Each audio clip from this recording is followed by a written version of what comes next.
Hey, bonjour! Alors, me voici en ce début de nouveau vlog livresque, en ce vendredi 20 juin, 21 juin, en période non caniculaire. Donc, en fait, il fait 25, mais là, avec les 40 qu'on a eu les dernières journées, c'est comme super frais. Mais quand même, vous voyez que je suis habillée légèrement parce que cette semaine, si vous avez vu le dernier vlog, vous avez vu que ma capacité à gérer la chaleur est complètement absente. Donc voilà, ceci explique cela. Alors, on lance ce vlog-ci avec pas nécessairement d'attente parce qu'avec la semaine que je viens de passer, je pense que je vais y aller vraiment spontanément vu que je sais pas trop quel niveau d'énergie je vais avoir à chaque fois. Mais j'ai décidé de commencer un livre sur recommandation de mon père. Et c'est drôle parce que c'est pas une lecture qui est habituelle de son côté. Donc, c'est un peu quelque chose qui, lui, a sorti un peu de sa zone de jeu habituel du niveau livresque. Mais il a trouvé que c'était sympathique, fait que ça m'a comme intriguée. Puis c'est vrai qu'en lisant la quatrième, ça me donnait quand même envie de découvrir ça. Donc, c'est le livre, ça s'appelle Le souffle du diable de Jill Johnson. C'est chez Michel Lafon. Et en fait, c'est la version traduite en français que je lis. Oui, vous entendez bien. Parce que la version originale n'est pas encore sortie. Donc, ça fait partie de ces rares fois où les droits de traduction française ont été vendus et avant que la parution de l'original soit en anglais soit faite. Donc, ça va être fait, ça va paraître à la mi-juillet, je pense, en version originale. Donc, je vais vous lire ça. Vous allez voir, c'est un peu singulier. Docteur en toxicologie botanique, Eustacia Rose mène une vie ordinaire entourée de ses plantes. Un jour, un cri la pousse à espionner son voisinage, plus particulièrement Simone et ses 4 amants. Quand l'un de ses proches est retrouvé empoisonné, Eustacia est une suspecte idéale. Elle doit trouver des preuves pour démontrer son innocence. Donc, ça avait l'air sympathique dans le sens, sympathique, troublant mais sympathique, parce que le personnage principal, j'ai commencé à l'écouter un peu. En fait, je ne l'ai pas en livre audio. Là, je suis allée prendre ma marche, donc je l'ai écouté avec la lecture à haute voix pour accessibilité, là, pour les personnes qui ont des problèmes de vision. Donc, c'est pas. C'est une intelligence artificielle, donc c'est sûr que c'est pas top, mais je vais le continuer potentiellement en livre numérique. Mais là, comme je voulais au moins voir si ça me tentait. Je suis encore un peu. Je suis pas certaine que je vais totalement aimer ça, mais je sais pas, je suis intriguée. Le personnage principal a l'air vraiment sympathique. Une femme de 44 ans, botaniste, qui a étudié avec son. Puis qui a été gros encouragée par son père pour aller vers la botanique, qui est très dans sa bulle monomaniaque avec les plantes vénéneuses. Et, dans le fond, elle vit une vie de recluse jusqu'à ce qu'elle puis elle s'amuse quand même à un petit peu regarder son voisinage pour un petit peu vivre par procuration à travers son télescope. Mais éventuellement, comme vous pouvez voir, elle va finir par être témoin de qu'est-ce qui se passe chez la fameuse Simone qu'elle appelle Psycho parce que elle a décidé, pour essayer de retenir les noms et les visages des gens parce qu'elle n'est pas bonne là-dedans, de les associer à des plantes qu'elle connaît, qui ont des caractéristiques qui lui font penser à la personne qu'elle regarde. Et cette femme-là, Simone, ressemble pour elle à une plante, je me souviens plus c'est quoi le nom, mais qui commence par psycho, donc c'est pour ça qu'elle l'appelle comme ça. Et évidemment, elle va comme sentir un peu la détresse, puis elle va finalement finir par identifier les fameux amants qu'elle a aussi à des plantes vénéneuses. Des plantes toxiques avec des niveaux de toxicité tout au niveau létal. Et elle va l'observer. Par contre, là, voyez-vous, je suis pas encore rendue au moment où il y a le revirement de situation où quelqu'un dans l'entourage de Stacia va décéder, mais c'est sûr que comme c'est une monomaniaque de plantes vénéneuses, j'imagine que cette personne-là va mourir empoisonnée. Si elle meurt empoisonnée, j'imagine que éventuellement la personne qui est le plus proche dans le voisinage avec ça va être considérée comme une coupable. Donc, je viens de voir à quoi ça va ressembler pour la suite. Donc, je pense que je vais me lancer là-dedans. C'est drôle parce que je ne l'ai pas vu passer, puis pourtant, je suis à l'affût habituellement de ces choses-là parce que, comme vous savez, je suis bibliothécaire, je m'occupe entre autres des acquisitions. Puis ça dit que c'est paru en février 2024 au Québec. Puis il me semble que j'ai pas eu souvenir de l'avoir vu passer, mais peut-être que c'est juste moi que ça se peut, là, dans l'océan de parution, ça se peut que celui-là, je l'ai laissé passer. Mais ça m'intrigue bien. Ça a l'air singulier. Donc, potentiellement un genre de cozy crime. Peut-être pas un cozy mystery, mais un cozy crime, parce que là, ça a l'air de mélanger aussi un peu avec thriller domestique, parce que dans le fond, la femme que ses 4 amants, ses amants ont l'air vraiment des gens toxiques, affreux, là, genre on est sur le bord de la violence conjugale. Donc ça, c'est le bout qui m'intéresse un peu moins, mais je vais voir dès qu'on va tomber peut-être dans la fameuse enquête avec le meurtre, peut-être que là, je vais un petit peu plus accrocher parce qu'au départ, c'est vraiment le personnage principal qui m'intéresse. Donc voilà comment je démarre le blog avec cette suggestion saugrenue de mon père qui absolument me conseillait absolument pas ce genre-là. Mais c'est ça m'a tenté. Ça me tentait d'aller un peu vers cette fameuse avenue sympathique, selon lui. Voilà. Alors, sur ces bonnes paroles, qu'est-ce qu'il nous reste à faire? C'est de se dire, allez, on se lance ça!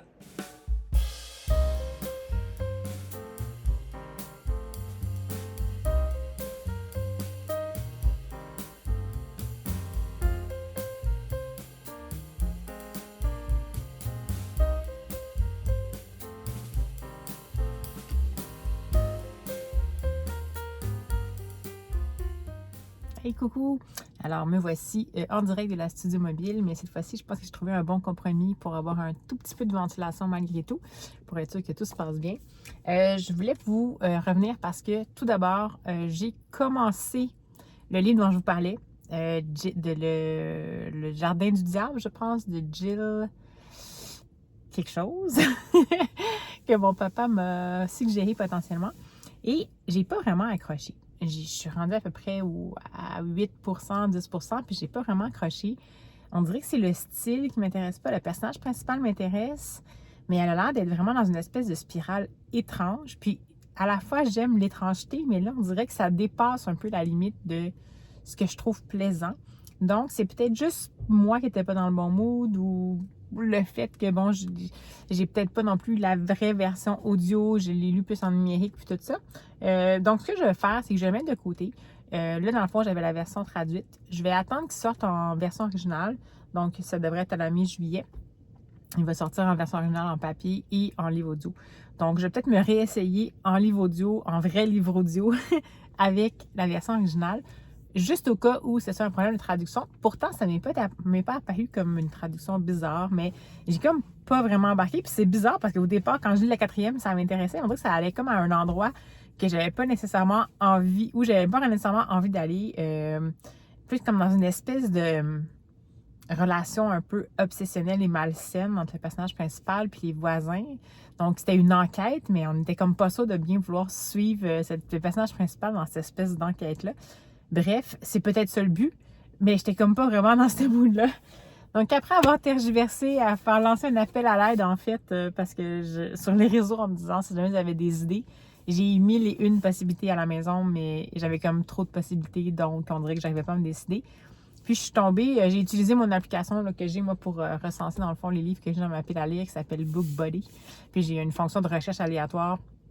Donc, j'ai fait ça quelques fois, puis je suis tombée sur un livre, puis je me suis dit, ah, pourquoi pas, c'est vrai, je l'avais commandé, puis j'allais dans ma pile à lire. Et c'est celui-ci, donc, Booked to Die, de John Dunning, qui est la première enquête de l'enquêteur Cliff Janeway. Donc, je viens de le commencer, je suis rendue plus loin que ça, là, en fait, je sais pas trop où je suis rendue, mais je vous ferai pas attendre longtemps, mais je sais pas, je dirais, peut-être comme ça à peu près. Donc, je l'ai en livre audio. Ça se passe bien jusqu'à maintenant. Donc, je ne sais pas s'il y a une version française qui existe déjà, mais en gros, on va retrouver un détective qui fait partie de la section des homicides dans la police de Denver qui s'appelle Cliff Janeway.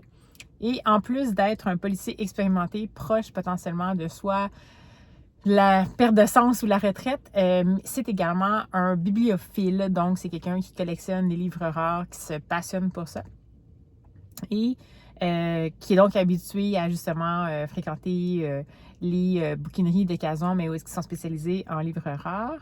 Et là, en fait, il va finir par se retrouver à s'occuper d'une enquête qui est en fait la mort un peu mystérieuse de Bobby Westfall, qui est une espèce de rabatteur de livres rares, donc il appelle ça Book Scout en anglais, mais c'est comme un chasseur de tête, mais pour les livres rares. Donc, c'est quelqu'un qui n'a pas beaucoup de ressources, qui vit un peu dans la rue, mais mettons, de vente de charité en vente de charité, il a comme l'œil pour trouver des livres rares qui vont ensuite revendre aux bouquinistes, qui, eux, vont trouver des clients pour les acheter. Donc, ça fait partie un peu comme de la chaîne du commerce du livre rare.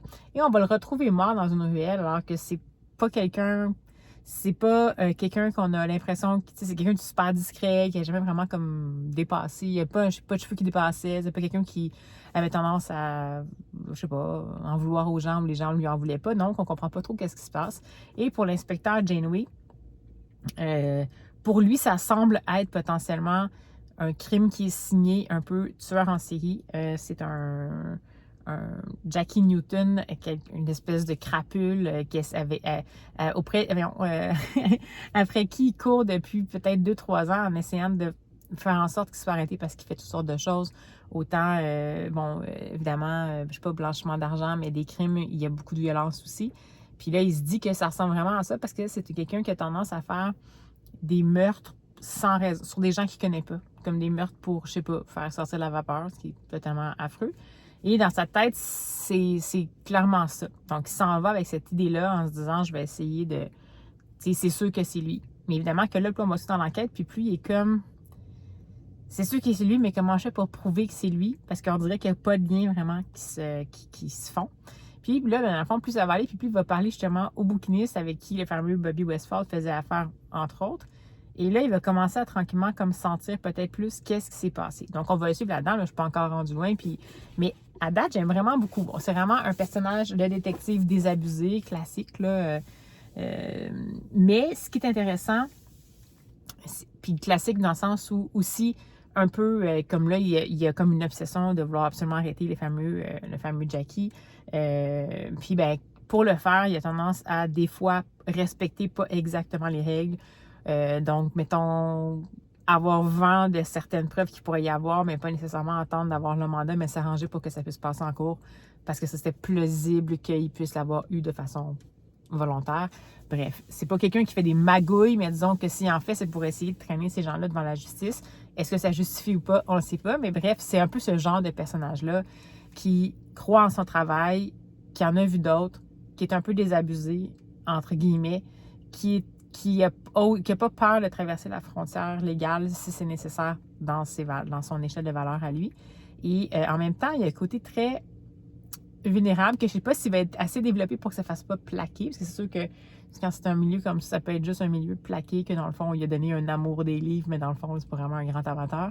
Je ne sais pas comment ils vont exploiter ça, est-ce qu'ils vont vraiment développer, mais techniquement, a priori, cette partie-là de lui, à part le fait que c'est quelqu'un qui connaît ce milieu-là, donc techniquement, il est comme bien placé pour faire cette enquête-là. C'est intéressant comme passion, pas juste parce que c'est des livres et que je suis bibliothécaire, parce que on n'est pas ici dans la lecture. Lui, il est passionné de l'objet livre, de l'objet rare et tout ça. Donc, on est quand même un petit peu plus comme dans la spéculation, puis dans le fond, un peu le marché de l'Antiquité et tout. Donc, c'est intéressant comme dimension pour un policier, même que là, justement, j'ai passé un bout où il dit « Hey, j'aimerais vraiment ça, dans le fond, je pense, à ma retraite, m'ouvrir une boutique de livres rares et tout ça. » Fait que c'est intéressant jusqu'à maintenant. Je n'irai pas jusqu'à dire que c'est de autant poétique que la partie vulnérable, disons, de l'inspecteur... non, pas Adamsberg. C'est-tu Adamsberg? J'ai mélangé tout le temps. Oui, Adamsberg de Fred Vargas ou de Dalglish de P.D. James qui est poète et policier. Mais c'est un petit côté comme ça, là, côté givry, côté nature, côté givry. Donc, on va voir. Si ça se développe bien, à date, j'aime beaucoup le ton. Bon, je pense quand même que ça roule dans des ornières bien connues, dans le sens où, à date, on n'est pas dans le personnage original. Les filles n'ont pas une grande place dans ces romans-là. Mais à date, c'est bien bouclé. Fait que je vais voir comment ça évolue. Mais je suis comme bien tombée finalement. Ma recherche aléatoire, j'ai décidé de me lancer. Puis ça s'est bien passé. Donc voilà pour ma lecture en cours. Et sinon, ben, je suis passée à la bibliothèque parce que j'avais des réservations. Et ben, comme nous autres de notre côté au Québec, c'est bientôt la fête, les fériés qu'on va avoir. Dans le fond, on en a un lundi. Donc en fin de semaine, il doit y avoir des fermetures. Je me suis dit que j'allais quand même en profiter pour venir chercher tout ça. Donc tout d'abord, j'ai récupéré ceci, qui est le premier tome de la BD Nunuche. Donc, Nunuche, sage comme une image de Guillaume Bianco et Marie Carrasquet chez Dargaud. Et cette BD-là, je l'avais découverte par la chouette bibliothécaire sur Instagram, que j'aime beaucoup. J'adore cette chronoliste. Si jamais, c'est vraiment parfait, c'est vraiment excellent. Puis, c'est une approche que j'ai déjà eue dans le passé pour essayer de faire des espèces de billets qui sont comme vraiment un peu le principe point de forme, parce qu'en fait, maintenant, les gens et l'attention, c'est pas tant que ça. Puis c'est intéressant, c'est dur quand même de faire une critique intéressante en point par point pour que ce soit assez nuancé puis qu'on arrive quand même à chercher l'essentiel du livre. Donc, c'est bien fait si jamais vous voulez. Je ne sais pas la première fois que je vous parle de cette bookstagrammeuse-là, mais surtout bibliothécaire-là. Suivez-la sur Bookstagram, elle est vraiment intéressante. Donc, ceci, évidemment, c'est pour les tout-petits. On est dans je pense que c'est une page, un gag. Je vais vous montrer des planches comme ça. Je pense que Nunuche, c'est le chien. Je suis pas sûre, mais je crois que oui. Puis, à l'arrière, ça dit « Mieux qu'un crocodile, qu'un tigre ou qu'un hippopotame, qui n'a jamais rêvé d'avoir un petit chien tout doux à câliner, à aimer et adresser. » Mais ça, ce n'est pas le tout repos, car quelle nunuche! Donc, on est vraiment dans le mignonnet. Alors, ceci que j'ai envie de découvrir. Et sinon, celui-là que j'avais vu passer chez beaucoup de bookstagrammeuses et de booktubeuses, mais que j'ai récemment vu passer, je pense plus chez Piketty Bookin, mais je pense qu'il est passé aussi chez Flavien Lecteur dans mon souvenir. Donc, c'est ici, les racontages de Monsieur Perrault. Et c'est de Pog et Léon, chez Dargaud toujours. Donc, de ce que j'avais comme compris, c'est que c'est un... Je vais vous montrer quelques petites images. Ça serait comme des relectures des contes de Perrault, sans surprise. Comme ça. C'est un peu sombre dans l'auto, hein, je suis désolée, mais c'est pas une journée très lumineuse. Alors, à l'arrière, on a même un arbre généalogique. Et ce que ça dit à l'arrière, c'est « Monsieur Perrault vient d'être muté à l'école Belle-Épine, aux confins des 5 royaumes. Dans cette contrée, les habitants semblent tout droit sortis de contes de fées. En s'adaptant à cette étrangeté, M. Perrault va se révéler le plus extraordinaire des enseignants. Voici ses racontages. » Ça a l'air vraiment intéressant. Une belle façon d'aborder justement le monde des contes. Donc voilà. Sinon, j'ai décidé, je suis tombée là-dessus par hasard parce que c'était comme dans les nouveautés, mais je pense pas que c'est une si grande nouveauté que ça. Mais ça m'intriguait depuis longtemps. Je l'avais déjà identifié comme potentielle lecture, mais finalement, j'avais laissé par-dessus et tout. Et c'est ça ici. C'est La traversée vers Mascate de Kay Rademacher, sans doute. Et c'est traduit de l'allemand, donc c'est par l'auteur de la trilogie hambourgeoise et non pas de la trilogie berlinoise, on n'est pas de Philippe Kerr, et publié aux éditions du Masque. Ça semble un peu un principe un peu à la Agatha Christie, mais en plus tordu. Donc je vais vous lire la 4e de couverture, et à l'arrière, ça dit que c'est un nouveau grand du polar du calibre de l'immense Philippe Kerr. Bon, je sais pas, j'en ai jamais lu Philippe Kerr. Oh oui, je sais, tout le monde a lu Philippe Kerr, moi je n'ai jamais lu, mais moi je me lance avec celui-là parce que ça m'avait intrigué comme 4e, alors c'est parti. Été 1929. Le Champollion, un immense paquebot sillonnant les mers, doit mener la famille Rosterg de Marseille jusqu'à Mascate, ou Mascate, je sais pas, pour leur négoce d'épices. Théodore Young, gendre des Rosterg et photographe, décide de profiter du voyage de sa femme, Dora, pour immortaliser la traversée. Mais au 3e jour, l'impensable survient. Dora n'est plus là. Dora n'a jamais été là. Tout le monde le dit, et le doute s'insinue dans l'esprit de Théodore. Serait-il devenu fou? Les instants passés avec sa femme à tenter de raviver les cendres de leur mariage n'auraient-ils été qu'un rêve? Pire encore, ici, à leur arrivée à Mascate, on s'apercevait qu'elle n'était nulle part, ni sur le paquebot, ni en Allemagne, et qu'on l'accusait, lui, de l'avoir fait disparaître. Démarre alors pour Théodore une insoutenable course contre la montre dans les entrailles du vaisseau. Toujours aussi friand d'histoire, avec un grand H, Kay Rademacher, auteur à succès de la trilogie hambourgeoise, nous embarque ici pour un palpitant huis clos, aux senteurs orientales et au relent de mensonges. Ça a l'air vraiment intéressant. Donc, ça m'intriguait depuis un moment, puis j'ai décidé de le prendre. Est-ce que je l'ai tout de suite? Je ne sais pas, mais pourquoi pas. Et parce que j'ai revu un truc, une story d'Alex Bouquin en Prada, puis que quelqu'un avait dit qu'il lisait ça. Je pense que Alex Bouquin en avait parlé, puis que j'avais envie d'avoir quelque chose de comme un peu doudou, puis de me replonger dans cette série-là que j'avais abandonnée après le premier tome. Mais voici avec Sauveur et Fils de Mario de Muraille, donc la saison 2, donc le tome 2. Ça fait super longtemps que j'ai pas lu le tome 1, fait que j'essaie de voir si c'est pas un résumé spoilant que je peux trouver pour me remettre dedans, mais je voulais la 4e de couverture. De toute façon, je pense que dans le fond, il y a quand même un petit résumé à l'arrière dans le fond, sur la 4e de couverture qui pourrait m'aider à me retrouver, mais c'est parti. Au numéro 12 de la rue des Murlins à Orléans, vit Sauveur Saint-Yves, un psychologue antillais de 40 ans, 1,90 m pour 80 kg. Côté jardin, il mène sa vie privée avec Lazare, son fils de 9 ans. Et il a quelque espoir de reconstruire une famille avec Louise Rocheteau et ses 2 enfants. Côté ville, Sauveur reçoit ses patients. Parmi eux, Ella Cuipens, 13 ans, qui se travestit en garçon et chante Sans contrefaçon de Mylène Farmer devant son miroir. Blandine Carré, 12 ans, qui se shoot au bonbon Haribo et fait un tabac sur YouTube avec ses vidéos de poupées Pulippe. Gabin Poupard, 17 ans, qui est elfe de la nuit dans World of Warcraft et qui squatte le grenier de son psy dans le civil. Samuel Cain, 16 ans, qui ne se lave plus, mais s'étonne de collectionner les râteaux avec les filles. Ou encore Alex et Charlie, qui, comme leur prénom ne l'indique pas, sont 2 jeunes femmes souhaitant avoir ensemble le bébé. Décidément, les humains sont de drôles de gens. Ça, c'est la plume de Mario de Muraille que j'ai toujours plaisir à retrouver. Puis cette sigle-là, ça fait longtemps que je veux la lire. Je crois qu'ils sont rendus comme à 8 saisons ou à 8 tomes, en tout cas, quelque chose comme ça. Puis, ben, je sais pas pourquoi je l'ai arrêté parce que ça me plaisait beaucoup, mais j'avais une phase où j'avais lu énormément de Mario de Muraille, puis je pense que j'avais comme peut-être été saturée. Donc là, j'ai envie de me replonger là-dedans. Donc, potentielle prochaine lecture. Alors voilà pour le mini Book Haul Bibliothèque que j'ai ici tout croche, parce que dans la studio mobile, c'est plus compliqué. Alors, faisons ça comme il faut, même si les titres vont être à l'envers, mais bon. Donc, Book Haul Bibliothèque, c'est parti. Et je vais peut-être faire un mini tour rapidement en librairie d'occasion tantôt, mais je vais voir. Mais de toute façon, sinon, je vous reviens pour vous parler de ma lecture en cours. Allez, à tout bientôt!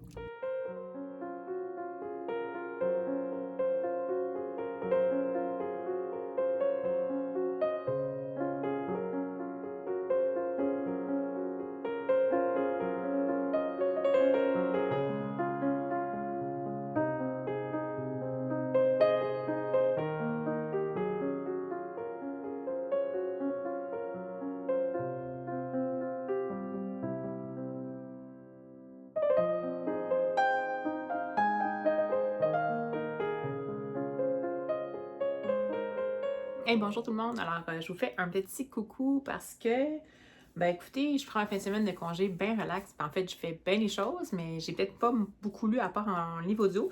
Mais donc, j'avance lentement mais sûrement dans Book to Die de John Dunning. Donc, voyez-vous, je suis rendue, j'ai pas presque atteint la moitié. Donc, il me reste ceci à lire. Et ma foi, c'est très troublant. J'aime vraiment beaucoup encore.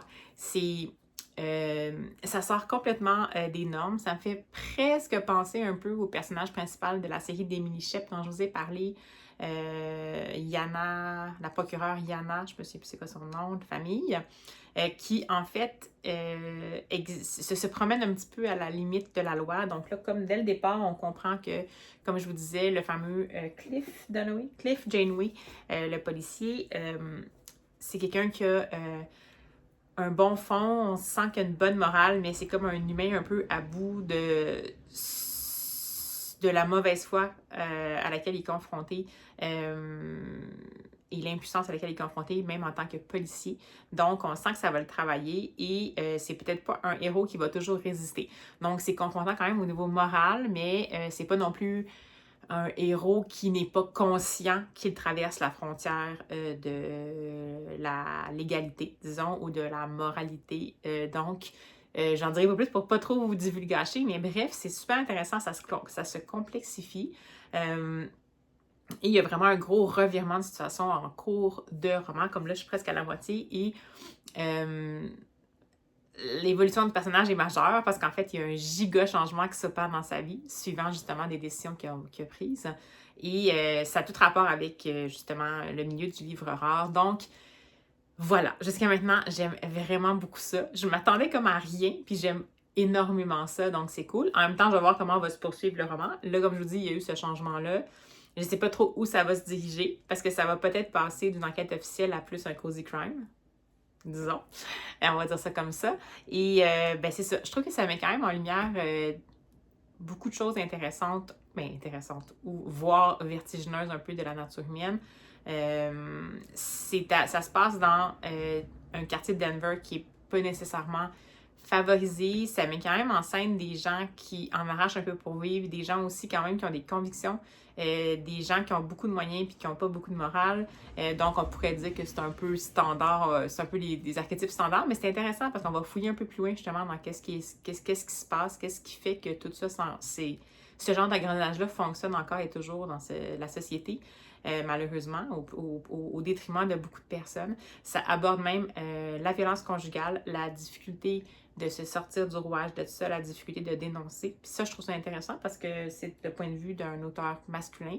Et c'est jusqu'à maintenant, en tout cas, bon, je sais, ça met de l'avant vraiment la difficulté de le faire. La nécessité de le faire, mais la difficulté de le faire, puis l'impuissance de la réaction humaine qu'on peut avoir par rapport à la violence conjugale, de se dire, on a comme quasiment le goût de prendre la justice en main. En même temps, essayer de voir la victime aussi, comment elle se sent là-dedans, puis essayer de comprendre que c'est un engrenage. Bref, c'est spécial parce que c'est vraiment une intrigue qui peut avoir l'air un peu comme superficielle, mais ça aborde jusqu'à maintenant des thématiques assez impressionnantes de profondeur. Donc, on va voir comment ça va se poursuivre, mais jusqu'à maintenant, c'est vraiment un bon filon. Je suis super contente. Et hier, finalement, je vous avais dit que je suis allée, je sais pas, je sais pas trop quand je vous ai pris, mais je vous ai dit que j'allais dans une librairie d'occasion. Finalement, j'ai pas trouvé rien, donc c'est pour ça que je suis pas revenue. Mais j'ai décidé de faire un petit arrêt impromptu hier parce qu'il me restait une petite cagnotte dans une librairie où je vais qui est près de chez moi. Et ben, je me suis dit que c'était aïe, excusez-moi, je viens me faire mordre par mon chat, que c'était un bon moment pour l'utiliser parce qu'on est encore en juin, je lis autochtone et il y a un petit opuscule que je voulais trouver sur lequel je devais mettre la main depuis un moment. Puis c'est encore aux éditions Anonora, comme vous allez être un peu, n'est-ce pas? Et c'est celui-ci qui est Émergence insoumise de Cindy Wilde. Et c'est dans la collection Harang. Il y en a 2 ou 3 qui sont parus dans cette collection-là. Si je me souviens bien, il y en avait un de Siwi. Je ne sais pas si j'ai les autres. Les ai-je? La collection Harang, non. Je souhaite inciter les Canadiens à entendre de nouveau les voix des Premières Nations, désireuses de choisir elles-mêmes leur avenir. Donc, c'est comme ça que la collection est décrite par les éditions, mais je ne vois pas sinon. Donc, c'est vraiment une petite plaquette de 66 pages. Le sous-titre de Émergence soumise, c'est Réflexion sur la persistance du racisme systémique envers les femmes autochtones. Donc, ça m'intéressait vraiment. Et j'ai vu la 4e de couverture pour que ça vous donne un peu une idée. Émergence insoumise s'ouvre sur un souvenir de l'autrice qui attend un taxi après un cours. Non, mais croyez-vous vraiment que moi, une femme des Premières Nations, je vais aller attendre seule le soir à Val-d'Or? Ces mots adressés au gardien qui lui indique que les portes de l'université sont sur le point de fermer seront le catalyseur d'une réflexion sur le sort réservé aux femmes autochtones, aussi bien dans le milieu carcéral que dans la société canadienne en général. Conjuguant réminiscence personnelle et analyse du racisme systémique afin d'aller au-delà des statistiques et des préjugés, cet essai de Cindy Wilde s'inscrit dans une tradition de littérature de combat qui bouscule les idées reçues et dynamite le confort et l'indifférence. Hein? C'est chargé. Et on dit ici que l'autrice Cindy Wilde est une, je ne sais pas comment le prononcer, Anishinabek et Atikamekw Nehiyawisi, originaire de la communauté de Picogan en Abitibi. Donc, puis dans le fond, elle est doctorante en études autochtones à l'Université du Québec en Abitibi-Témiscamingue.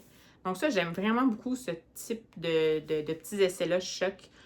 Puis je vais le lire sans doute bientôt, d'ici la fin juin. Je pense que c'est mon objectif, vu qu'on est encore dans le mois de lecture autochtone. Et puis, ben, écoutez, c'est un petit format, c'est un petit prix aussi. Donc, je fais beaucoup découvrir les collections d'Anonorak parce que je trouve que c'est intéressant. Comme je vous dis, la collection Solstice, je pense que j'ai fait découvrir, c'est des petites plaquettes d'une trentaine de pages, la fiction trentaine de pages, qui est environ, je pense, 6,95. Ça, c'est 12,95. C'est toujours des gens qui ont vraiment une réflexion super comme poussée, puis vraiment bien documentée et tout. Puis c'est super abordable. Donc, c'est un peu ça le but, c'est que la prise de parole soit possible et que l'accès à cette prise de parole-là soit aussi possible. Donc, voilà, je voulais quand même vous le montrer. En ce 24 juin, qui était la fête nationale du Québec, mais il faut être conscient aussi que le Québec est bien sûr sur des terres non cédées qui appartiennent aux Premières Nations. Donc, je trouvais ça important de souligner ça en cette journée-ci. Et puis, ben sinon, je pense que je vais peut-être aller trotter aujourd'hui avec mon petit amoureux. C'est possible qu'il y ait encore un petit arrêt librairie, mais je vous reviendrai dès que j'aurai plus à vous dire de ma fameuse lecture en cours ou si jamais je me lance dans l'émergence insoumise finalement. Dernière journée de ma fin de semaine de congé, donc après ça, je reprends cette semaine. J'ai une bonne semaine de 5 jours, donc je ne sais pas trop à quoi va ressembler la semaine. Ça se peut que j'ai vraiment pas beaucoup de lecture encore comme la semaine passée, mais ça me tente d'être en ce rythme-là. Je vais peut-être me dire que c'est un roman, peut-être un essai, puis un graphique. J'en avais un aussi que je voulais lire, peut-être une espèce de, un graphique plus pour adultes qui évoquait les enfants d'Isieux, dont j'avais parlé dans un ou 2 blogs passés. Donc bref, ça se peut que je m'enligne là-dessus, puis ça vous fera un petit éventail, puis moi, ben, ça me permet de prendre ça un petit peu plus un petit peu plus relax, parce qu'on est quand même rendu dans la période estivale. Puis si je veux tenir comme il faut pour l'été, ben, je pense que c'est important de s'ajuster. Alors allez, à tout bientôt.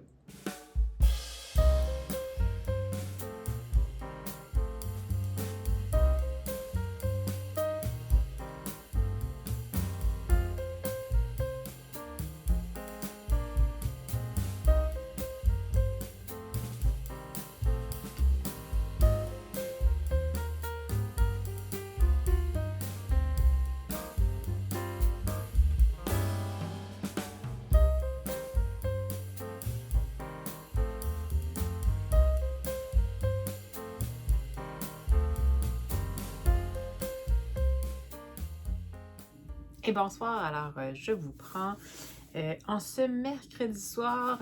Oui, je vous dis, cette semaine, c'est une semaine très mollo parce que j'ai terminé hier soir tard, mais finalement, je me suis endormie par inadvertance, pas parce que le livre était plate, mais parce que j'étais vraiment fatiguée. Donc, ce matin, j'ai réécouté la fin. J'ai terminé donc Booked to Die de John Dunning, qui est le premier de la série des Cliff Janeway Novels. Et c'était vraiment bon. C'était vraiment bon. C'est pas un coup de cœur, mais c'est tellement une belle découverte. C'est une structure un peu plus audacieuse.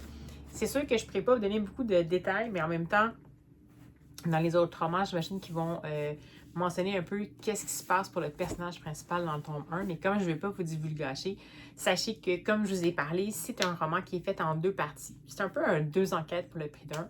Dans le fond, c'est qu'il y a une partie du roman où le fameux Cliff Janeway va être en charge de l'enquête, dont je vous avais parlé un peu de la prémisse, d'une enquête de la mort d'un book scout, donc un chasseur de tête de livres rares.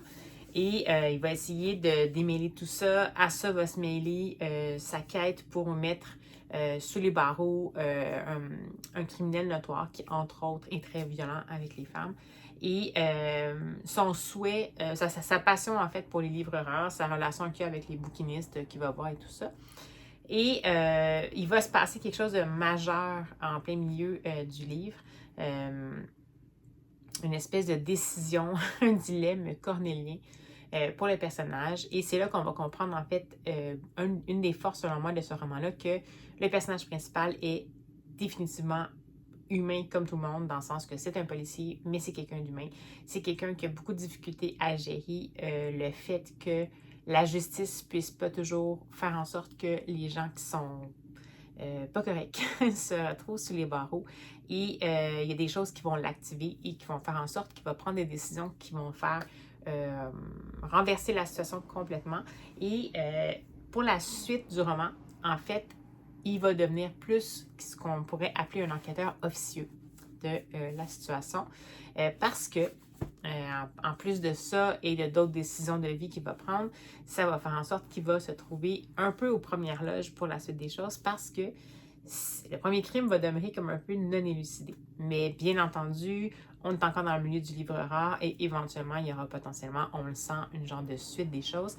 Et c'est ce fameux Janeway-là qui va être à la barre. J'ai vraiment beaucoup aimé ça. J'ai aimé les personnages qui sont quand même bien campés. C'est sûr que les personnages principaux sont plus développés que les personnages secondaires, mais on n'est pas non plus dans les archétypes nécessairement pour les personnages secondaires. Donc, il y a quand même un petit développement pour les personnages secondaires. Et ce qui était super intéressant, ben, c'est parce que moi j'aime beaucoup les livres, bien sûr, c'est que c'est une superbe plongée dans le monde, dans le fond, des livres rares. Bon, évidemment, c'est un contexte, ça se passe à Denver, puis ça a été écrit en 92, je pense, donc c'est sûr que ça reste que c'est quelque chose qui est un peu un portrait d'une époque, 92, un portrait d'une époque, mais qui est peut-être plus nécessairement le cas, mais ça reste qu'on apprend un peu, bon, le principe du livre rare, les codes et tout ça, puis comment ça peut fonctionner. Fait que ça m'a vraiment intéressée. Donc, le contexte en tant que tel était quand même original. On voit souvent des livres qui vont se passer dans des librairies, mais là, livre rare, c'est différent. On est vraiment à la recherche de la perle rare pour la personne qui en a besoin à ce moment-là. Donc, on est un petit peu plus dans le côté un peu plus curateur, disons, de rareté. Et donc, il y a ça. Puis, ce que j'ai surtout aimé, c'est que oui, les personnages sont là, sont quand même bien développés, mais c'est vraiment le côté humain. C'est pas des personnages en noir et blanc. C'est-à-dire qu'ils sont tous dans la grisaille. Ils ont tous des côtés des côtés positifs, des côtés plus sombres. On n'apprend pas tous les côtés sombres de chaque personne, ni tous les côtés clairs de chaque personne. Les personnages prennent des décisions qui ne sont pas des décisions qui sont nécessairement socialement acceptables ou socialement acceptées ou souhaitables quand on regarde pour le lecteur. Même des personnages qui sont en détresse, ben, je vous disais, là, ça évoque quand même la violence conjugale. Ben, vous savez, ça finit pas nécessairement rose bonbon, cette situation-là, et pas nécessairement comme on le pense. Mais c'est sûr que ce que j'ai trouvé intéressant, c'est que justement, on mettait, par exemple, dans ce cas-là, on met vraiment, on décrit vraiment la réaction de quelqu'un qui est à l'extérieur de la situation de la violence conjugale, qui essaye de tendre une perche à quelqu'un qui est victime de violence conjugale pour essayer de lui permettre de prendre une décision potentiellement pour essayer peut-être de se sauver de cette situation-là. L'évolution de la personne, la difficulté même de la personne extérieure de comprendre vraiment qu'est-ce qui peut se passer, parce qu'évidemment que pour quelqu'un de l'extérieur, ça semble évident qu'il faut que la personne sorte du contexte, mais l'emprise que la personne violente peut avoir sur la victime et tout ça, puis les décisions qui vont en découler, j'ai trouvé ça très juste, très humain. Ça m'a, comme je vous dis, j'ai été étonnée dans le sens où c'est un auteur masculin. C'est pas parce que c'est un auteur masculin qui est pas nécessairement capable de connaître ça, mais j'ai bien aimé que non seulement il y ait cette optique-là du côté de la victime, mais qui n'est pas en mode cette personne-là n'est pas correcte parce qu'elle ne prend pas nécessairement les décisions qu'il faudrait. Il semble pas avoir de décisions qu'il faut, il y a des décisions qu'on souhaiterait, puis il y a des décisions qui vont se passer. Mais il y a aussi le personnage masculin principal, justement, comment il réagit à ça. Puis je trouve ça intéressant. Parce que c'est comme un personnage principal qui n'est pas capable de rester indifférent à ça. Pour lui, c'est quelque chose qu'il ne peut pas laisser passer. C'est quelque chose qu'il ne peut pas au moins essayer de tendre une perche pour essayer de voir si la personne ne peut pas avoir une opportunité de sortir de cette situation-là. Mais en même temps, il comprend que c'est pas facile, mais en même temps, ça lui donne la rage de pas être capable de faire plus potentiellement, puis de peut-être voir qu'est-ce qui peut venir avec les décisions qui sont prises. Donc, je sais pas si je vous en parle bien, mais j'ai vraiment beaucoup aimé ça.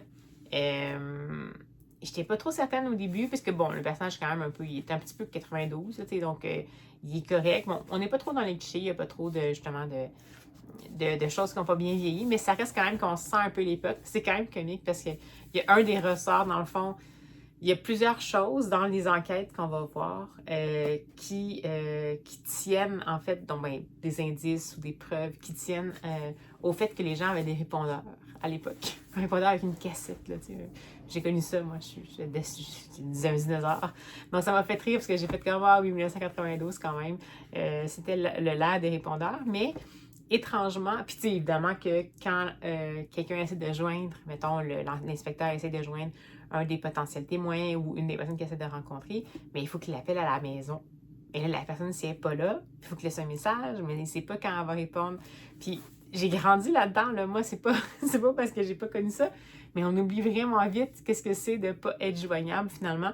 Donc, c'est intéressant, puis ça ajoute un petit côté un peu qui j'ai failli dire vintage quand j'ai vu ça, puis j'étais comme, oh my god, j'étais quand même là, moi, à cette époque-là, puis j'étais pas si bébé que ça. Donc, ça m'a juste fait rire, mais c'est intéressant. Donc, je trouve que c'est un livre qui vieillit bien quand même, il s'en sort bien. Si vous avez envie de découvrir, de voir le monde du livre rare d'un autre œil, ça peut être intéressant. Puis vraiment, le personnage principal, il est comme vraiment faillible, il est pas parfait, il y a des bouts qu'on fait comme « Ah, je suis pas sûre que j'aime tant ça que tu prennes cette décision-là », mais en même temps, on y croit, c'est quelqu'un, on dirait avec qui on a comme envie de jaser, mais pas nécessairement en pensant qu'il va avoir toutes les réponses. C'est pas comme un personnage qu'on va idolâtrer, mais justement, c'est un personnage auquel on peut s'identifier potentiellement parce que, dans le fond, l'humain est imparfait. Donc, très bonne lecture pour Book to Die de John Dunning. Il y en a, je pense, 4 autres titres qui ont sorti. Ça me donne envie, honnêtement, de découvrir les autres. Donc, est-ce que je vais tous les acheter? Peut-être pas, mais celui-là, je pense que je vais le garder parce que c'est vraiment comme garder un souvenir d'une belle découverte. Donc, vraiment contente d'avoir lu ça. Puis j'ai pris mon temps. Évidemment, je l'ai écouté en livre audio jusqu'à la fin. Donc, ça a quand même contribué. Je vais remettre quand même la petite vignette pour le livre audio parce que le lecteur était vraiment, vraiment, vraiment intéressant. Il a fait des choix particuliers pour certains certains accents, mais au début, je pensais que c'était comme un peu gros, peut-être un peu trop tracé à grands traits, mais finalement non, parce que dans le fond, l'auteur avait vraiment caractérisé ses personnages d'une certaine manière assez marqués, donc c'était correct. Donc j'ai vraiment beaucoup aimé ça. Donc j'arrête de parler sur John Dunning et je vous fais un petit book haul parce que dans le fond, on a profité de notre congé de fête nationale pour aller se promener aux États-Unis. Oui, oui, on est comme ça, nous autres. Mais non, en fait, c'est que dans le fond, mon copain a des petites commissions à faire, puis j'ai décidé d'aller avec lui. Puis par hasard, j'ai cherché, je fais beaucoup, moi, les librairies puis les bouquineries d'occasion, en fait, dans le sud des États-Unis, le nord des États-Unis, le nord-est, donc on va souvent plus dans le Vermont ou dans le Maine et tout ça, plus dans le Vermont. Puis j'en ai quand même fait beaucoup. Puis que là, ben, on était dans une zone que j'avais un peu moins explorée, puis j'ai découvert une nouvelle librairie qui s'appelle Cornerstone. C'est une librairie de livres usagés. Donc, elle a quelques livres neufs, mais plus usagés. Donc, Cornerstone Bookstore, c'est dans Plattsburgh. Étrangement, un Plattsburgh qui n'est pas du tout le Plattsburgh des outlets, qui est un quartier qu'on a découvert d'ailleurs, qui était comme le vieux Plattsburgh. Puis, ça a comme été repris par les artistes, en fait. C'est comme un quartier que la population s'est réappropriée. Il y a plein d'initiatives communautaires, de coopératives, artistiques. Donc, c'est super intéressant de voir ça évoluer. Fait qu'en plus de ça, je suis tombée sur ça. Je regardé sur Internet, mais tu sais, j'étais pas trop certaine de ce que ça allait donner. Puis écoutez, j'ai mis quelques images. J'ai pas pu tout prendre parce qu'il y avait plein de monde, puis j'ai pas pu prendre nécessairement la devanture, mais c'est à peu près 1% de ce qu'il y avait comme rayonnage que je vous ai montré. C'est sur 3 étages, un sous-sol plein, un premier étage jusqu'au plafond, puis une mezzanine aussi remplie. C'est plein. Des livres usagés. Il y a aussi du livre rare là-dedans. Peut-être pas aussi rare que dans Book to Die, mais quand même, il y a du livre rare, des anciennes, des premières éditions et tout ça. C'est super varié. Il y a des sections de genre romance western, des choses comme ça aussi, comme assez audacieuses. Il y a du jeunesse également. J'ai vraiment adoré ça. Mon copain aussi, puis c'est tellement intense. Moi, habituellement, quand c'est trop dense comme ça, je suis pas capable de gérer le fait qu'il y a tout ça regardant en même temps. Mon cerveau est en mode genre, oh mon Dieu, il y a trop de choses, je suis pas capable de rien faire. Puis récemment, mon copain, il est vraiment capable de gérer ça, le chaos un peu. Mais c'était pas le chaos, là, c'était pas le chaos, c'était par ordre alphabétique d'auteur. Dans une bouquinerie d'occasion aussi grosse que ça, c'est super rare. Fait que c'était en ordre, là, ça avait aucun sens. Mais ce que je veux dire, c'est que c'était quand même énormément de sections à regarder. C'était des étagères jusqu'au plafond. Puis même mon copain, qui est absolument bon, comme je vous dis, avec, disons, le trait rempli, même lui, il était comme, ah, on va revenir à un moment donné parce qu'il était comme pas capable de être confronté à tout ça. Bref, j'ai trouvé des choses et j'ai surtout trouvé des choses pour... en fait, c'est tous pas mal des livres que j'ai déjà lus. Je vais commencer par ceux-là, puis après ça, je vais vous montrer le seul que j'ai pas lu, puis c'est juste un petit clin d'œil pour la situation. Alors, tout d'abord, j'ai trouvé... Puis là, j'étais pas sûre que je l'avais ou pas.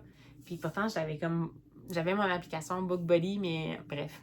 Je l'avais pas, heureusement, quand dans la maison, mais j'ai trouvé... Remarkable Creatures de Tracy Chevalier que j'avais lu en français, il me semble, en livre audio et que j'avais adoré. C'est mon premier Tracy Chevalier puis j'avais vraiment aimé ça puis je voulais vraiment l'avoir. Puis dans le fond, je l'ai lu mais je veux l'avoir dans ma bibliothèque donc je l'ai pris. C'est pas parce que nécessairement c'était une édition qui m'intéressait. Bon, c'est avec une jaquette mais je pense que c'est bien ordinaire là. C'est pas la grosse chose. Mais voilà. Mais donc ça, ici, ça va rejoindre la Bibli parce que déjà lu. Ensuite, j'ai finalement trouvé. Puis là, ben, ça m'a fait aussi penser que je vais peut-être attendre de tomber sur vraiment ces éditions-là reliées plutôt que de prendre les formats poche que je vous ai montré dans mes derniers book hauls. Mais j'ai trouvé une copie reliée de fameux Jane Austen Mystery de Stéphanie Baron. Donc, c'est Jane and the Waterloo Map. C'est un dessus, il me semble que j'avais vraiment beaucoup aimé. C'est un petit peu plus tôt, en fait, dans la série. Donc, je suis super contente de l'avoir. Ça, c'est sûr que j'aimerais ça les avoir au complet, mais ils ne sont pas donnés. Donc, c'est sûr que Waterloo Map, je vais voir, ils l'ont mis combien? Ah, ben quand même.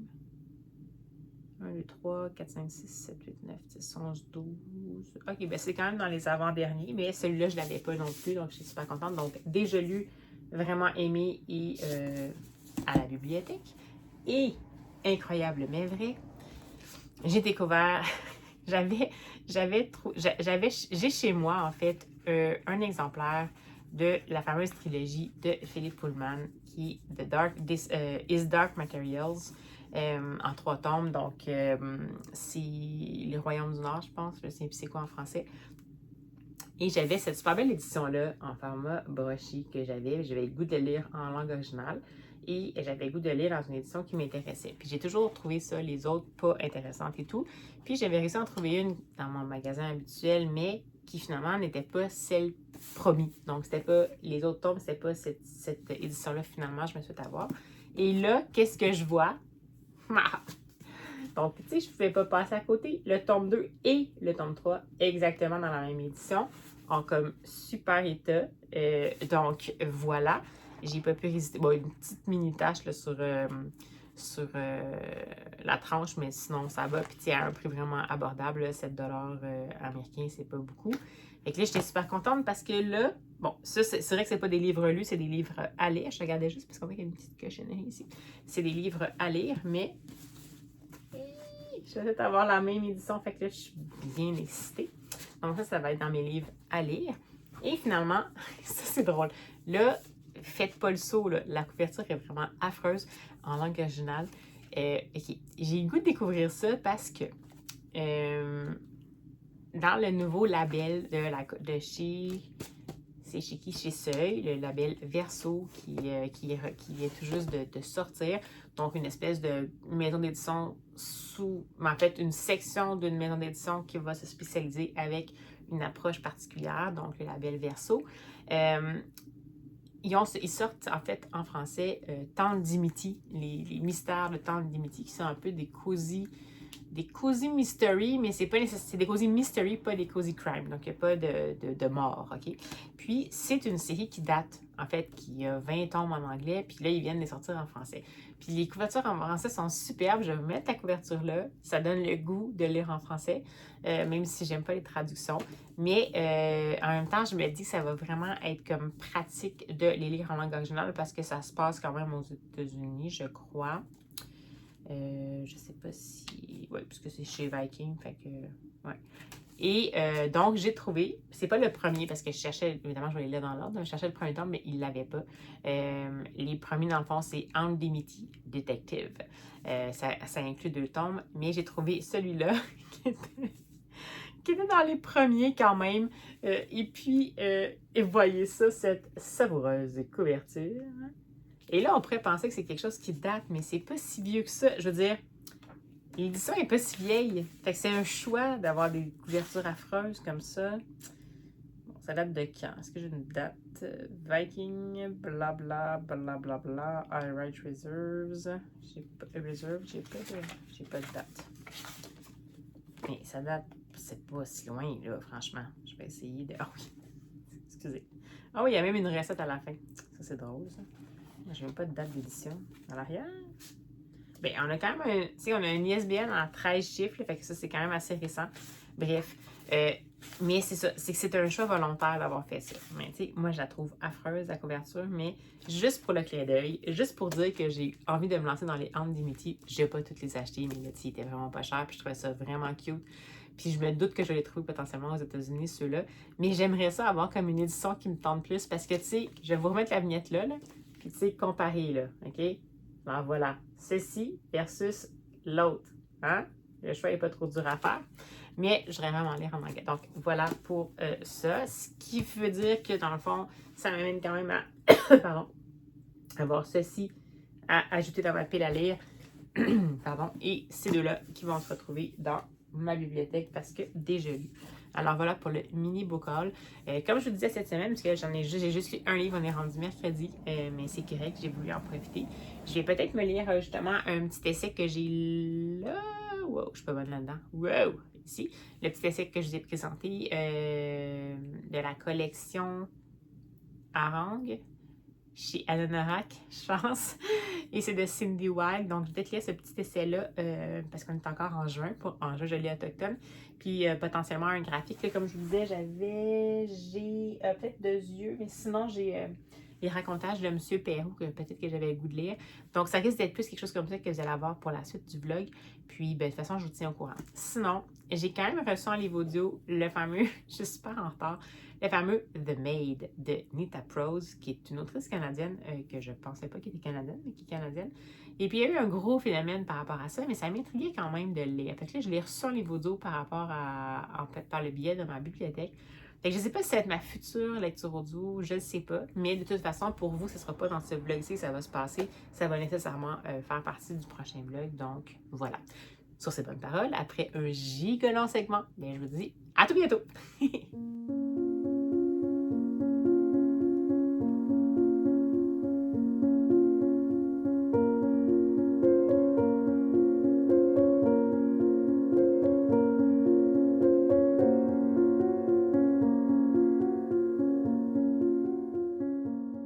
Hey, bonjour! Alors, je vous prends en ce vendredi matin, dernière journée du vlog et juste avant de partir travailler. Parce que j'ai finalement, comme prévu, en fait, j'ai lu les 2 lectures que je vous avais dit que j'allais peut-être lire, ce qui est assez rare, en fait, dans ma... absolument dans mes vlogs. Mais bon, finalement, j'ai lu, comme vous avez pu voir juste avant, j'ai mis quelques images. Le très remuant, les enfants d'Isieux. Donc, récit en prose poétique qui a été publié, en fait, retravaillé 30 ans après sa publication par l'autrice originale qui était Rolande Cosse-Gibel. Et les illustrations sont de Gilles Rapaport et c'est publié chez Deux, aux éditions 2. Et en fait, en gros, c'est le récit de la rafle, en fait, de 44 enfants de la maison d'Isieux ainsi que de leur... je crois que c'est 5 adultes qui étaient là à ce moment-là, 5 adultes. 5 adultes qui étaient entre autres en partie les propriétaires du camp, puis des éducatrices qui étaient là. Et ils ont été raflés le 6 avril 1944, puis déportés dans plusieurs camps, évidemment, pour terminer à Auschwitz. Et malheureusement, tous ces enfants-là, ainsi que la plupart des adultes, ont été malheureusement exterminés. Les enfants dès l'arrivée, puis les adultes un peu plus tard. Une seule personne a survécu, qui était une des éducatrices, et puis c'est elle qui a comme pu rendre compte de ce qui s'est passé. Rolande Cosse-Gibel avait fait ce récit-là en prose poétique, puis comme je dis, c'était paru il y a 30 ans. C'était en 1989. Oui, en 1989, ça dit que c'était à la suite du procès de Klaus Barbie, qui était responsable de la déportation et de l'assassinat des enfants d'Isieux, que cette autrice-là avait décidé d'écrire son long poème en tant que hommage, en fait, à ces enfants-là. Et puis, ben, dans le fond, c'est un texte qui est étudié en France beaucoup. Là, nous, on le connaît un peu moins. Puis, ben, dans le fond, ça, c'est une version qui voulait être faite chez Deux. Qu'est-ce qu'on peut dire à part... Je peux vraiment me prononcer sur le contenu. C'est hyper remuant. Bien sûr qu'on a lu on a lu et reçu plusieurs histoires sur les déportations, les rafles, les moments vécus dans les camps d'extermination, malheureusement, dans la Seconde Guerre mondiale. C'est toujours terrible, c'est toujours marquant, c'est toujours complètement enrageant de voir qu'on en était rendu là. Cette approche-là, par la prose poétique, est forte. Ça me fait, comme je vous dis, j'avais fait le parallèle avec les larmes d'Ukraine. Et puis je pense que le parallèle tient, entre guillemets. C'est-à-dire que le fait que ce soit en prose poétique, puis là, vraiment, ça fonctionne presque jour par jour, un peu sous forme de journal de bord, entre guillemets, a posteriori. Ben en fait, on nous propose, en fait, des miettes, des bribes, des moments fugaces qui sont marquants. C'est beaucoup basé sur l'intériorité des personnages, mais qui ne sont pas des personnages, il faut faire attention, l'intériorité, pardon, des enfants et des adultes qui ont été assassinés dans ces cas-là, ainsi que les émotions terribles qu'ils ont pu vivre, en fait, lorsque ça s'est passé. Et les illustrations de Gilles Rapaport sont vraiment impressionnantes. On est vraiment en monochrome noir-blanc. Et le fait que ce soit justement dans des monochromes et qu'on utilise... un peu des traits un peu hachurés comme ça pour évoquer des choses. Voyez-vous ici le rapport entre l'autorité et un des enfants ici. On a l'enfant qui est dessiné en traits vraiment beaucoup plus précis et l'espèce de noirceur ici de l'ennemi et de l'autorité écrasante. Donc, tout au long de ce texte-là, je crois que c'est vraiment le visuel de Gilles Rapaport apporte énormément de, de, de, de puissance, en fait, d'évocation au texte de Rolande Gibel, et c'est encore plus un coup de poing. Donc, définitivement, c'est quelque chose que je pense qui, ben, en tout cas, nous autres ici, de notre côté de l'océan, on n'a pas nécessairement peut-être vu. Ça vaut la peine d'être lu, ça vaut la peine d'être diffusé pour ne pas oublier, pour ne pas reproduire idéalement, hein, n'est-ce pas? Surtout en ces temps où, malheureusement, les extrêmes sont au menu dans pas mal dans plusieurs pays dits développés. Donc, c'est vraiment d'autant plus nécessaire de ne pas oublier ça. Je vais vous montrer un peu aussi, peut-être, comme là, voyez-vous, c'est leur arrivée à Auschwitz. Et voyez-vous comment ça a été mis en image par Gilles Rapaport. C'est toujours dans... C'est vraiment des images d'évocation, puis c'est quasiment pire que s'il y avait des détails. Donc, texte fort, exactement ce à quoi je m'attendais, mais encore en plus marquant. Un texte indispensable, je pense, qui pourrait être aussi dans les écoles avec ce format-là, bien entendu avec accompagnement, peut-être plus fin primaire, pour essayer en fait, de préparer les esprits à recevoir qu'est-ce que ça peut, ce que ça donne comme information. Et ce que j'ai aimé aussi à la fin, c'est qu'il y a un petit dossier, justement, qui rassemble les données qu'on a sur cette situation-là. Et cette maison-là, pour information, c'est marquant, en fait, c'est indiqué à la fin. La rafle a eu le 6 avril 1944. Et une des propriétaires était absente, c'est pour ça qu'elle a une de celles qui a survécu, parce qu'elle essayait de trouver des endroits pour mettre les enfants qui étaient là. Qui étaient des enfants juifs. Et il avait décidé de fermer le 11 avril pour plus de sécurité pour les enfants. Et la rafle a eu lieu le 6. Donc, c'est juste ça fend le cœur. Alors voilà pour une des lectures remuantes de mon matin. Et l'autre, finalement, celle-là, je l'ai faite hier. On n'est pas dans le moins remuant, vous allez voir. Et je m'inscris évidemment dans le fameux En juin, on lit autochtone. Donc, comme prévu, j'ai lu ce fameux essai-là, cette fameuse prise de parole-là, donc Émergence insoumise de Cindy Wilde, pardon, aux éditions Anonorak dans la collection Harang. Et on va... c'est super intéressant. Donc, évidemment que c'est une prise de parole, évidemment que c'est pas un essai systématique, c'est vraiment une prise de parole en tant que femme issue de... C'est une... Elle appartient à deux nations, je pense, Anishinabek et Atikamekw Nehiyawisi. Et elle est originaire de la communauté de Picogan. Mais dans le fond, il y avait eu quand même dans sa famille deux nations qui ont été finalement... elle représente deux nations. Et dans le fond, elle a étudié beaucoup en études autochtones et tout. Puis c'est super intéressant ce qu'elle amène de l'avant. C'est à partir de son expérience, mais aussi, elle a travaillé pour le Service correctionnel du Canada. Et elle était agente de libération conditionnelle. Puis elle a beaucoup travaillé. Elle a essayé de travailler pendant les 35 ans qu'elle a travaillé là, je pense, 25 ans. 25 ans ou 35 ans? 25 ans, je pense. À lever le drapeau, à faire réaliser aux autorités qu'il y avait vraiment une problématique de surreprésentation des personnes des Premières Nations dans les prisons au Canada. Il y avait un racisme systémique qui était à cette époque-là, qui était dans, ben, même maintenant encore, qui est encore en place, puis qui faisait en sorte que c'était un peu un cercle vicieux, que dans le fond, on étiquetait un peu comme dès le départ les personnes des Premières Nations en raison de des fois l'endroit juste où on les mettait au départ lors de leur première incarcération, puis qui était comme étiqueté parce qu'ils étaient associés à tel type, par exemple, de crime, alors que c'était même pas le cas, c'est juste qu'on les mettait à un endroit, puis c'était comme associé comme ça. Il y avait souvent des grandes barrières de langue, donc ça aidait pas non plus. Et elle a essayé de militer assez... Elle s'est confrontée, elle était confrontée à, évidemment, un petit peu la prise de conscience de façade, disons, la décolonisation de façade. Donc, on dit qu'on fait telle chose, mais une fois qu'on considère qu'on a, par exemple, deux employés qui sont issus de deux nations québécoises, on considère qu'on a fait notre part.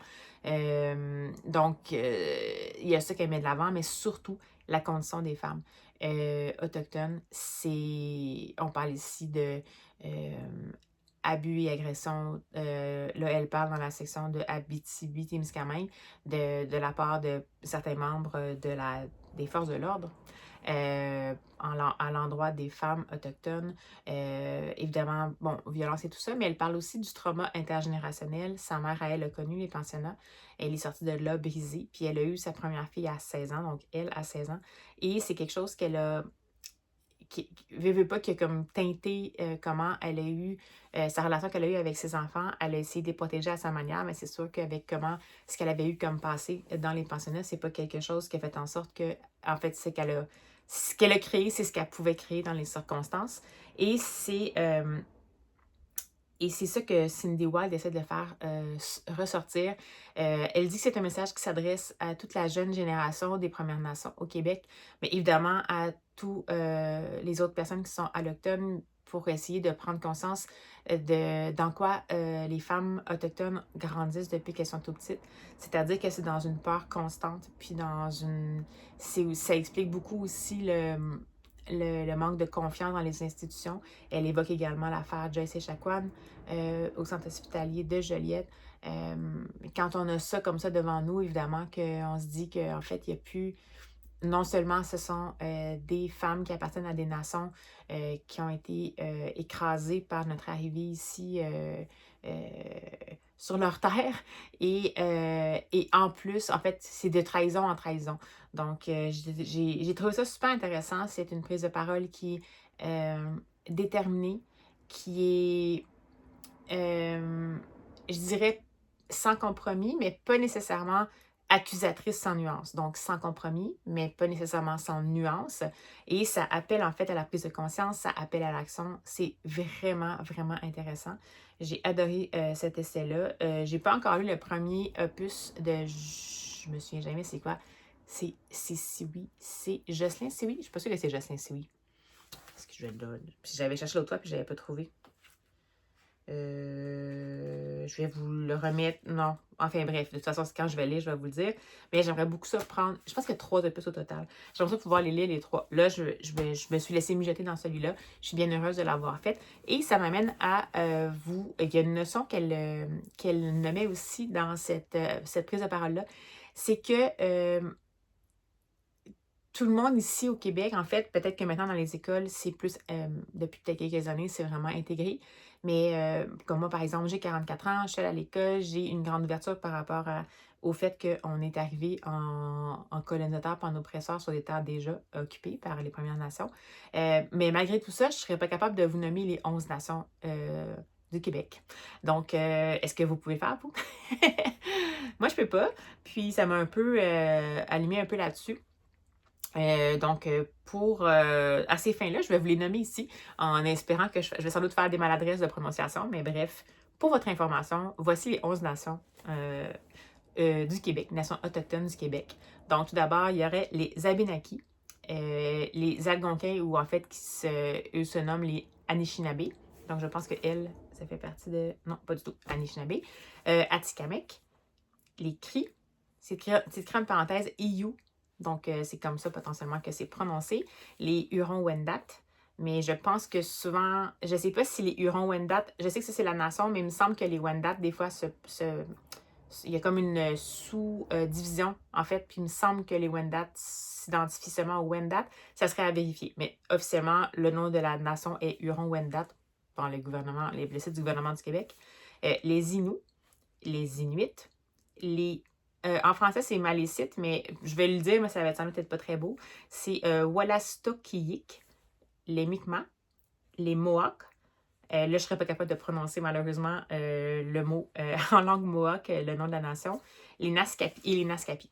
Donc, voilà, je vous invite à aller vous familiariser à ça, au fait qu'au moins, il y a les 11 nations. Évidemment, c'est tiré du site du gouvernement du Québec sur le profil des Premières Nations et tout ça. Ça n'en dit pas beaucoup quand même, c'est assez impressionnant. Par contre, on a quand même un peu plus de détails sur chacune des nations. Ensuite, la population, le territoire, la langue, l'histoire, l'économie et tout ça. Donc quand même, il y a un effort en boîte du gouvernement, mais ça ramène quand même un peu à la dynamique qui est soulignée par Cindy Wilde, comme quoi il y a des efforts qui sont faits, mais concernant le Québec, c'est difficile parce que le Québec ne reconnaît pas, le gouvernement québécois ne reconnaît pas encore qu'il y a un problème de racisme systémique, donc qui est lié au système. Par exemple, le système correctionnel du Canada, vous allez me dire que c'est le Canada, mais même au niveau du Québec, récemment, avec l'affaire Jesse Jacquan, ça n'a jamais été admis par le gouvernement québécois. Donc, je vous laisse mijoter là-dessus en cette fin de mois de l'histoire autochtone au Québec. Et ben voilà, ça va terminer le vlog de la semaine sur ces 2 opus remuants pour diverses raisons qui vont nourrir la réflexion pour la suite des choses. J'espère que ça vous a permis de découvrir certaines plumes. Cette semaine, ça a été assez varié. On est allé dans la plus légèreté avec quand même une découverte d'un auteur de roman policier dont j'avais jamais entendu parler puis qui m'a vraiment impressionnée. Évidemment, et 2 opus, un à la mémoire de la Shoah et l'autre pour justement nous aiguiser l'ouverture, nous pousser dans le derrière pour aller plus loin concernant notre méconnaissance des Premières Nations au Québec. Alors, sur ce, j'espère que vous allez avoir des bonnes lectures d'ici à ce qu'on se revoit. Puis nous, tout ce qui nous reste à nous dire, c'est à la prochaine!